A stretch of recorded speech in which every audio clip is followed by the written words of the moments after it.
சிவோகம். இந்த வீடியோவில் தான் யார் அப்படின்னு பார்த்த பிறகு என்ன நடக்கும் அப்படிங்கிறத பார்க்க போகிறோம். நிறைய பேர் இதை உங்களுக்கு சொல்லியிருக்க மாட்டாங்க. நிறைய பேர் நீங்கள் என்னை நம்பவும் மாட்டீங்க. அதை பற்றி எனக்கு கவலை இல்லை. ஏன்னா ஃப்யூச்சரில் இப்போவும் கூட நிறைய பேருக்கு அந்த கிளிம்ஸ் கிடைக்குது, தான் யாருங்கிற அந்த கிளிம்ஸ் கிடைக்குது. ஆனால் கிடைச்ச பிறகு அவர்களுக்கு ஒரு பெரிய கைடன்ஸ் கிடைக்க மாட்டேங்குது. ஏன்னா நம்ம இத்தனை நாள் தான் யாருன்னு தெரிந்த பிறகு என்னெல்லாம் நடக்கும்னு நினைச்சிட்டு இருக்கோமோ அது எல்லாத்துக்கும் ஆப்போசிட்டா இருக்கும்.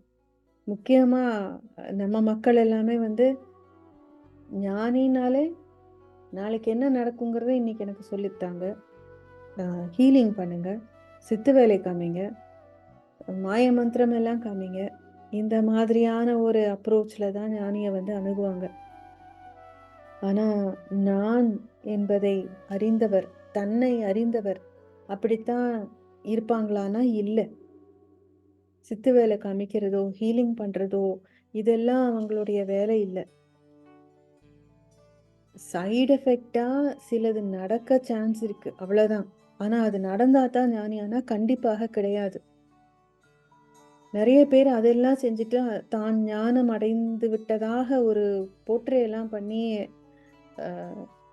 அவங்களதான் மக்கள் சாமியார்னு நம்புறாங்க. அந்த மாதிரியான ஒரு கல்ச்சர்ல இருக்கிறதுனால ஒவ்வொரு மனமும் அந்த ஒரு சின்ன ஒரு எக்ஸ்பெக்டேஷன் மனசுக்குள்ள இருக்கலாம். இல்லாம இருந்தா ரொம்ப சந்தோஷம். ஸோ நீங்க இதை கேட்டீங்கன்னா உங்களுக்கு பல விஷயங்கள் கிளியர் ஆக சான்ஸ் இருக்கு. ஃபியூச்சர்ல நிறைய பேருக்கு இந்த மாதிரியான ஒரு விஷயம் நடந்து அவங்களுக்கு ஒரு ப்ராப்பர் கைடன்ஸ் இல்லைன்னா அவங்களுக்கும் இது ரொம்ப ஹெல்ப்ஃபுல்லா இருக்கும். தான் யார் அப்படின்னு பார்க்குறப்போ உடலோ மனதோ தான் இல்லை, உடல்னு ஒன்று இல்லை, மனதுன்னு ஒன்று இல்லைங்கிறதே அந்த டைம்ல தெரிஞ்சிடும். அப்போ உடலும் மனதும் இல்லாமல் போன காரணத்தினால் மீண்டும் அவர்கள் இந்த உடல் மன மூலமாக வாழும் பொழுது அதுக்கு கொஞ்சம் டைம் எடுக்கும், ப்ராசஸ் எடுக்கும். என்ன மாதிரியான ப்ராசஸ் அப்படின்னா, தானாக இருந்து இந்த உடல் மனதின் மூலம் வாழ்வது, ஜீவன் முக்தனாக வாழ்வது. இந்த உடலும் நான் அல்ல, இந்த மனமும் நான் அல்ல. இந்த உடல் மனம்ங்கிறது ஒரு மாயை. ஆனா மீண்டும் இந்த மாயையில தான் நான் வாழ்ந்தாகணும். அப்போ நான் இல்லை, இந்த உடலும் மனமும் நான் இல்லை அப்படின்னு தெரிஞ்சது இல்லையா? அந்த அந்த உண்மை இந்த உடல் மனதின் மூலமாக, இந்த மாயையின் மூலமாக வாழ்க்கை நடத்துறப்போ டோட்டலி வேற மாதிரி இருக்கும். ஏன்னா முன்னாடி நான் தான் உண்மை அப்படின்னு நினைச்சு வாழ்ந்ததுதான் இந்த உடலும் மனமும். இப்போ நான் இல்லை, நான் இந்த உடலும் இல்லை மனமும் இல்லை அப்படிங்கிறப்ப நான் வேற மாதிரி தான் வாழ்ந்தாகணும் இல்லையா? இப்போ குதிரையோட ஒட்டிட்டு நம்ம ஓடிட்டே இருக்கப்போ நானும் குதிரையும் ஒன்னா இருந்து குதிரை போற இடத்துக்கெல்லாம் நான் போயிட்டே தான் இருந்தேன். ஆனா நான் குதிரையை ஓட்டுபவன் என்று தெரிந்த பிறகு நான் நிமிர்ந்து உட்கார்ந்து குதிரையே ஓட்டிட்டு இருக்கணும். அப்போ எனக்கு முன்னாடி இருந்ததுக்கும் இப்ப இருக்கிறதுக்கும் வித்தியாசம் இருக்கு. நான் குதிரையை ஓட்ட பழக வேண்டும் இல்லையா? அது மாதிரிதான் இதுவும். இந்த உடல் மனம் என்னும் இந்த டூலை யூஸ் பண்றதுக்கு நான் பழகணும். முன்னாடி அதுதான் என்ன யூஸ் பண்ணிட்டு இருந்தது, இப்ப நான் அதை யூஸ் பண்றேன். முதல்ல மாயையில சிக்கி தவிச்சிட்டு இருந்தோம். இப்ப மாயையில சிக்கல, மாயையை விட்டு வெளியில இருக்கோம். ஆனா மாயையோட சேர்ந்து வாழறோம். இந்த டிரான்சிஷன் பீரியட் அப்போ என்ன நடக்கும் அப்படின்னா, முதல்ல மனம் என்னெல்லாம் பேட்டர்ன்ஸ் வச்சிருந்ததோ, என்னெல்லாம் கர்மங்கள் எல்லாம் சேர்த்து சேகரித்து வச்சிருந்ததோ ஓரளவுக்கு தான் அந்த தான் யாருன்னு பார்த்தப்போ அழியும். மிச்சம் எல்லாமே போக போக தான் அழிந்து கொண்டிருக்கும். எல்லாமே ஒரே டைம்ல அழியாது. நான் சொன்ன மாதிரி யாரோ 1-2 பேருக்கு தான் அது அந்த மாதிரி நடக்கும். கொஞ்சம் கொஞ்சமா நடக்கிறப்ப என்ன ஆகும்னா, பழைய தன்மைகள் எல்லாமே மேல எழும்பும். மேலே எழும்பி டோட்டலா அதை முன்ன இருந்ததை விட இப்போ ரொம்ப இன்டென்ஸா எழும்பும். அப்போ பிஹேவியரே நமக்கு வந்து வேற மாதிரி இருக்கும். என்னடா நம்ம தான் நம்மள பார்த்தாச்சே! ஆனா அதுக்கப்புறம் நம்ம எப்படி இப்படி நம்மளால பிஹேவ் பண்ண முடியுது? எப்படி நம்மளால இப்படியெல்லாம் இருக்க முடியுது? அப்படின்னு நம்மளே நம்மள வந்து கொஸ்டின் பண்ணி, கில்ட்டுக்குள்ள போயி, நம்ம அது ஒரு மாதிரியான ரொம்ப சஃபரிங் எல்லாம் குடுக்க சான்ஸ் இருக்கு. பட் இந்த வீடியோ எதுக்குன்னா, அந்த மாதிரி போக அவசியமே இல்ல. ஏன்னா இது எல்லாமே ஒரு ப்ராசஸ். நான் எதுவாகலாம் நினைத்திருந்தேனோ, அதெல்லாம் மறுபடியும் வந்து இழுக்க ஆரம்பிக்கும். அப்போ நம்ம வந்து அத அலோ பண்ணணும். ஓகே, இதெல்லாம் எனக்குள்ள இருக்கு. வெளியில வரட்டும்.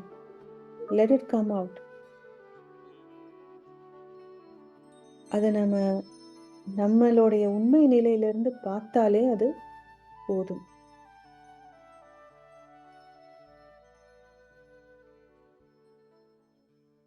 இது ரொம்ப முக்கியமான ஒரு விஷயம்.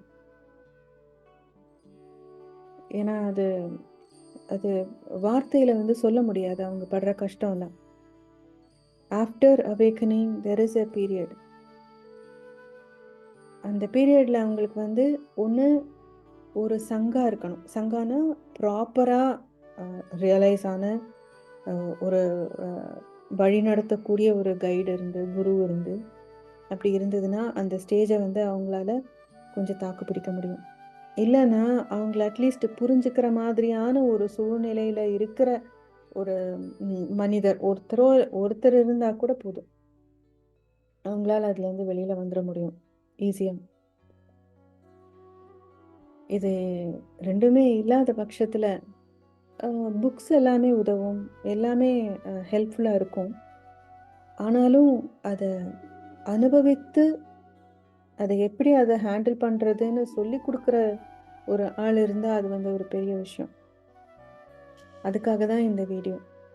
யாரெல்லாம் தன்னை ஒரு வாட்டி திரும்பி பார்த்துருக்கீங்களோ, அவங்க எல்லாருக்குமே உங்களுடைய பழைய மனம் வந்து மீண்டும் அது உயிர்ப்பித்து வர மாதிரி உங்களுக்கு ஒரு பிம்பம் தெரியும்.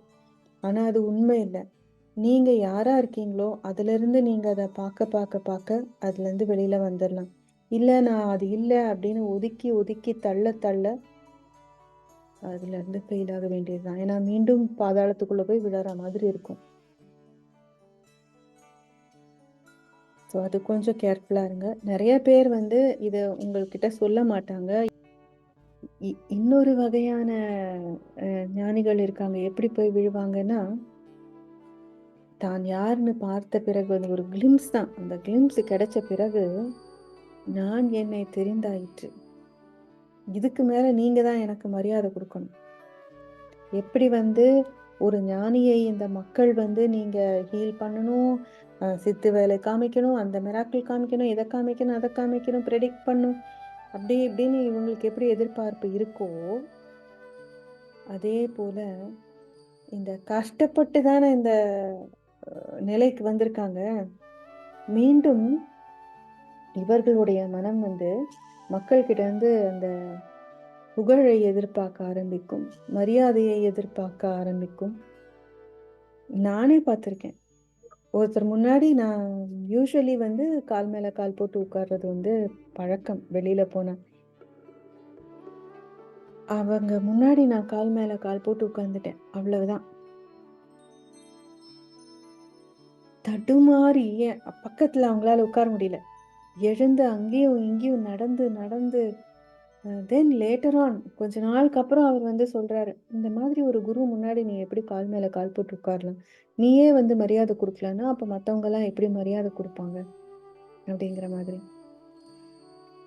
அ அப்போலாம் வந்து எனக்கு அது அ எனக்கு நான் யாருன்னு பார்க்கல. பட் இப்போ இப்போ அந்த நிலை எனக்கு புரியுது. அவங்க எப்படி அப்படி ரியாக்ட் பண்ணாங்க? ஏன் அதனால அப்படி ரியாக்ட் பண்ணாங்க? ஏன் எல்லார்கிட்டயும் மரியாதைய எதிர்பார்க்குறாங்க? என்ன நிலையில இருக்காங்கங்கிறது இன்னைக்கு எனக்கு புரியுது. ஆனா இது மக்களுக்கு புரியாது. மக்களுக்கு எப்படி ஒரு குருன்னா நம்ம இப்படியெல்லாம் நடந்துக்கணும். இதெல்லாம் பண்றது தான் வந்து நியாயமானது. அப்படி இப்படின்னு நெறைய இன்புட்ஸ் வந்து ஆல்ரெடி குடுத்து வச்சிருக்காங்க. தவறானதும் குடுத்துருக்காங்க. சரியானதும் கொடுத்துருக்காங்க. அதனால உங்களுக்கு கண்டிப்பாக ஞானிகளை புரிந்து கொள்ள முடியவே முடியாது. நீங்களாக உங்களை யார் என்று திரும்பி பார்ப்பது மட்டும்தான் உங்களுக்கு பெரும் பாக்கியம். பெரும் solution for everything is you knowing your self. அதனால என்ன சொல்ல வரேன்னா, ஈவன் ஆஃப்டர் ரியல் ரெக்கக்னிஷன், உங்களுக்கு நீங்க யாருன்னு தெரிந்த பிறகும் ஒரு டைம் பீரியட் இருக்கு முழுவதுமாக கர்மா முடிவதற்கு. அது வரைக்கும் நீங்க தளராமல் அந்த பழைய மனோபாவத்தை ரிஜெக்ட் பண்ணாம, ரெசிஸ்ட் பண்ணாம, என்னெல்லாம் உள்ள இருக்கு அதையெல்லாம் வெளியில எடுத்து பாருங்க. அது வெளியில வரும், கண்டிப்பா வரும். That is nature. வர வர உங்களுடைய விழிப்புணர்வோடு அதை பார்க்க பார்க்க பார்க்க அது எல்லாம் கரைந்து போகும். உள்ள இருந்து அத்தனையும் வெளிவரும்போது நீங்க எந்த மாதிரி நடந்துக்கிட்டாலும் நீங்கள் உங்களையே மன்னித்து நீங்க அவேர்னஸோட திரும்ப திரும்ப திரும்ப எழுந்து நின்று பார்க்க ஆரம்பிங்க. ஏன்னா நீங்க தான் உங்களுக்கு கதி. நீங்க தான் உங்களை ஹெல்ப் பண்ண முடியும் இந்த விஷயத்துல. உங்களுடைய விழிப்புணர்வு மாத்திரமே உங்களுக்கு எல்லாமாக இருக்கும். எல்லாமே உங்ககிட்ட இருக்கு அந்த டைம்ல. அதை மட்டும் அந்த விழிப்புணர்வோடு எல்லாத்தையும் பார்க்க ஆரம்பிங்க. மற்றவர்களை பற்றி, ஏன்னா பழைய மனம் மற்றவர்களை பற்றி நினைக்கும். அடுத்தவங்க என்ன பேசுவாங்க, அடுத்தவங்க என்ன நினைப்பாங்க, இந்த மாதிரியான மனம் மீண்டும் மீண்டும் எழத் துவங்கும். அதுக்கெல்லாம் கவலையே படாதீங்க. மீண்டும் விழிப்புணர்வோடு உங்களை நீங்கள் பார்த்து கொண்டே இருங்கள் அந்த கர்மம் தீரும் வரை. கொஞ்சம் டைம் பீரியட் தான். நீங்க கரெக்டா அந்த அவேர்னஸோட நீங்க உங்களையே பார்த்துட்டு இருந்தீங்கன்னா கொஞ்சம் டைம் பீரியட் தான் எடுக்கும். ஆனா அந்த டைம் பீரியட்ல உங்களுக்கு நிறைய உண்மைகள் வெளிவரும்.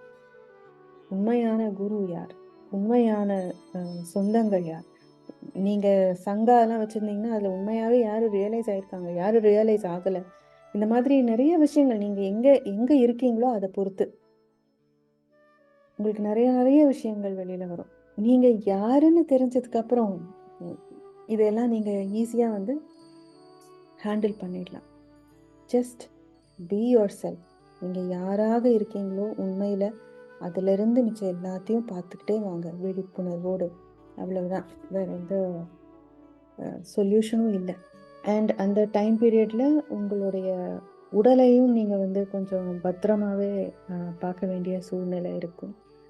உங்களுக்கு கூட யாராவது ஹெல்ப் பண்றதுக்கு இருந்ததுன்னா ஓகே, அப்படி இல்லைனாலும் you just take care of yourself. நீங்களே உங்களை பார்த்துக்கிறது தான், வேற வழி இல்லை. ஸோ அந்த ஸ்டேஜில் இருக்க யாராவது ஒருத்தருக்காவது இந்த ஹெல்ப்ஃபுல்லாக இருக்கும்னு நினைக்கிறேன். Thank you so much. நன்றி. சிவா.